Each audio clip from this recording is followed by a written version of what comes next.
अगर आप भी चाहते हैं नए वीडियो एवं नए ऑडियो देखने एवं सुनने के लिए तो हमारे गोल्ड स्टूडियो चैनल को सब्सक्राइब जरूर करें एवं बेल आइकन दबाना ना भूलें। Presents by Gold studio.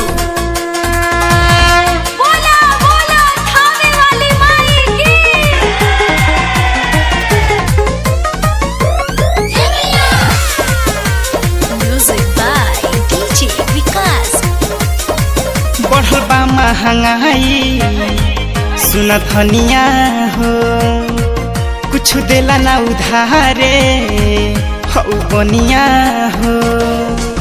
कैसे होई पूजा हम सोचत बानी, कैसे होई पूजा हम सोचत बानी। देख लागत नइखे मानावा बेच दी कांगनावा लिया दे पूजा के सामानवा। बेच दी कांगनावा लिया दी पूजा के सामानवा।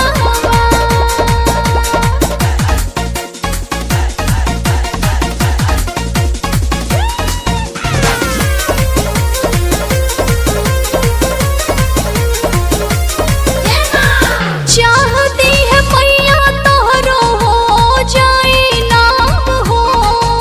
कैसे पूजाई करी नइखे लगे दाम हो। चाहती है मैया तोहरो हो जाए नाम हो। कैसे पूजाई करी नइखे लगे दाम हो। बड़ी पैसा के बावे गजानावा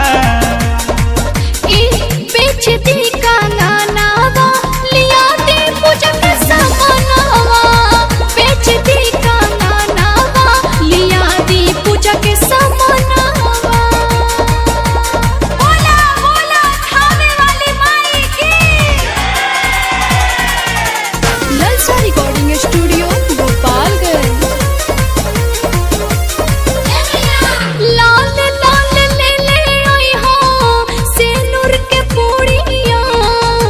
कैसे किनाई महंगा मिले अंशु चूड़िया। लाल लाल ले ले आई हो सेनुर के पूड़िया। कैसे किनाई महंगा मिले निशा चूड़िया। विकास राजीव धैले चरानावा